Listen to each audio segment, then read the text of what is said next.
Hey everyone, and welcome to a lesson where we're pretty much putting everything that we have together.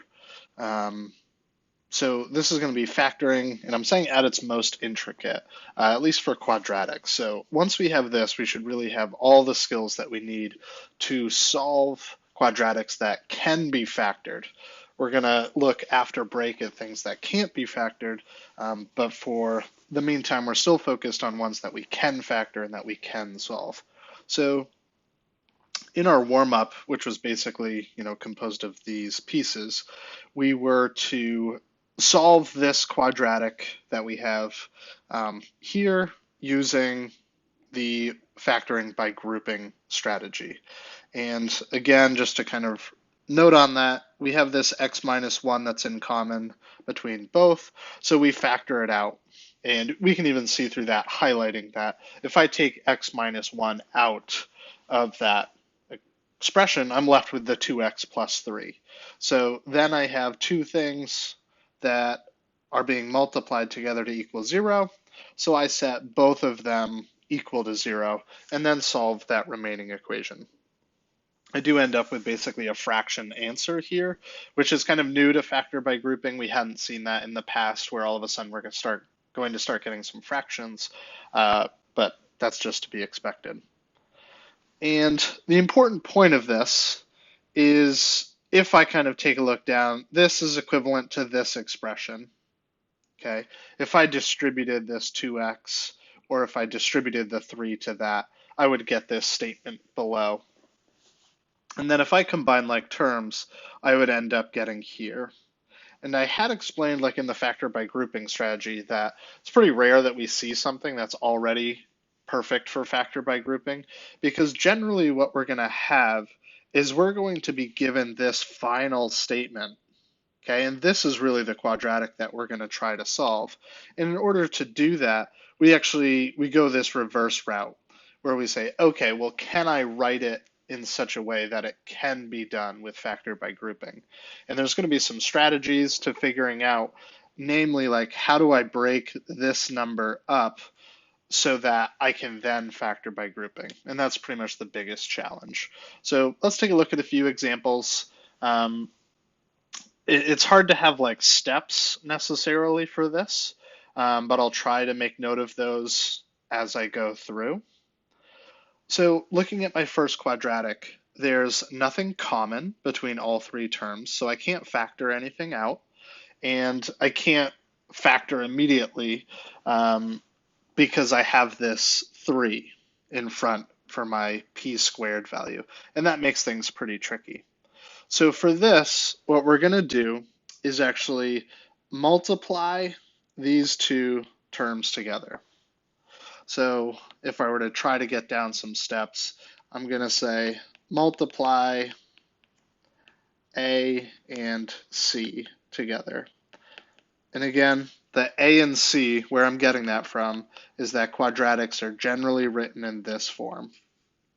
So A is the coefficient in front of x squared, and C is the constant term. So when I do that, I'm going to get negative 15. So that's my A times C. And then on the other side of this table, I'm going to put my B value, which is this negative 2.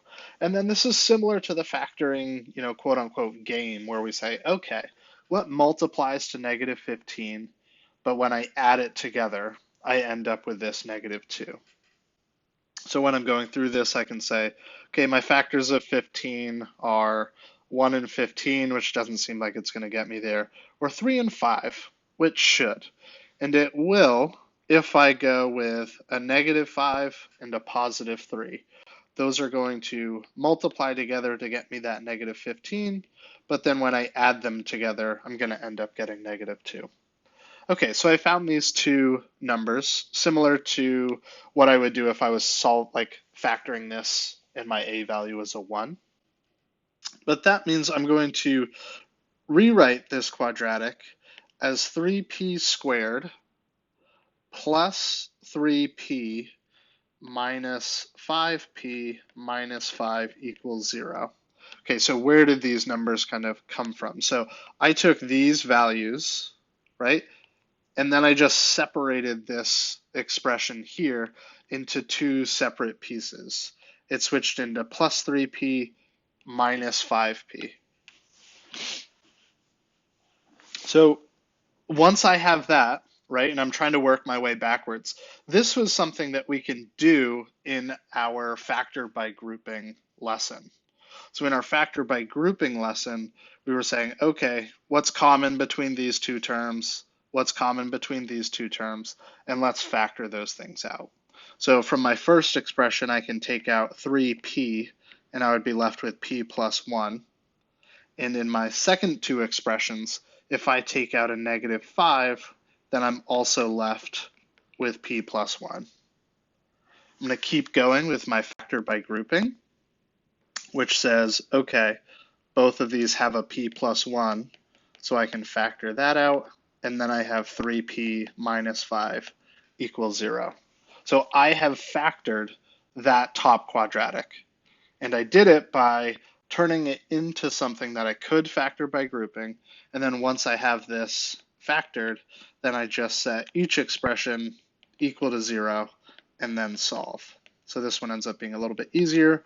Over here, I'll just show the steps where I'm going to add 5 to both sides. And then when I divide by 3, I'm just going to leave it as 5/3. It turns into a decimal, and 5/3 is as accurate as I can get. All right, so the big addition to this, again, is breaking apart this middle value into two separate things. And those things that I separated it into come from doing a times c. So I've got a times c, which is negative 18. And I'm trying to get to my b value, which is a positive 3. Just to go through all the factors in case some folks don't see it right away, I have 1 and 18, 2 and 9, and then 3 and 6. And 3 and 6 looks like it's going to get me to my b value. So from there, I'm going to say, okay, a positive 6 and a negative 3 is going to get me to that b value of a positive 3. And when I go to rewrite this quadratic now, and I'm looking to separate this plus 3n into plus 6n and minus 3n, I'm going to put my plus 6n first. And that's because I want there to be a common factor between these two expressions. And it also means that I'm going to get a common factor between those second two as well. So had I written minus 3n and plus 6n, it becomes a little bit harder to figure out what I'm going to take out of that. So just know that that ordering is kind of important, and it comes with practice. All right, so now I'm here. This is no different from our previous lesson on factor by grouping. I'm just going to take everything that's common from these first two terms, which it looks like is a 2n, out. And when I take a 2n out, I'll be left with n plus 3 on the inside. Verify that in reverse if you're unsure, but I do end up with that value. And, that kind of comes with practice, but if folks are confused as to how I'm doing that, when I take 2n out of this, I'm basically dividing both of these things by 2n. So when I divide this first expression by 2n, the 2's are going to cross, and then n squared divided by n is just going to leave me with a single n in the numerator. So that's where that comes from. And then in this other expression, n divided by n cancels, and 6 divided by 2 gives me 3. So that's where my plus 3 comes from. All right, for my latter two terms here, I'm going to take out a negative 3. And when I do that, I'm going to be left with n plus 3 equals 0. You can do kind of a check along the way, right? If I don't end up with this common factor here, then it probably means, I've done something wrong, or I want to take another look at stuff. So I have the common factor of n plus 3. So I'm going to take those out of both of those terms, and the resulting expression is going to be a 2n minus 3. Now I've got two equations that I can set equal to 0 in order to solve. This is a straightforward one. We're going to subtract 3 from both sides. Here, somewhat more complex. I just need to do a linear equation solve. And then if I get a fraction, I'm just going to leave it like that. So those are my two answers to this quadratic that I started with. All right, I am going to do two more examples. If you wanted to, you're welcome to kind of practice right now and then maybe check back on the two examples that I do. But let's see, I'll leave that kind of up to you. All right, so here I'm going to do A times C, and I'm just going to keep this table strategy going for folks. So I've got A times C on one side, which is going to give me 12, and then my B value is going to go on this other side. I have 1 and 12. That's not going to get me there. 2 and 6. 3 and 4. So 2 and 6 actually looked like the best ones. And I'm going to choose them both to be negative. So a -2 and a -6. So I'm going to split that. So I have 3n squared. I have this plus 4 equals 0. And in the middle, I'm switching -8n into -2n minus 6n. But I'm going to put this minus 6n first because, again, I want to have a common factor with that 3n squared. So that's going to help me out there. And then this is minus 2n. All right, factoring common things out of both of these. So the first two, I can take 3n out. And when I take 3n out, I'll be left with n minus 2. And for my second two terms, I'm going to take -2 out. And what I will be left with is n minus 2 as well. It's a good check to know that I'm right. Then n minus 2 is a common factor in both of these terms. So I'll take n minus 2 out, and I'm left with 3n minus 2.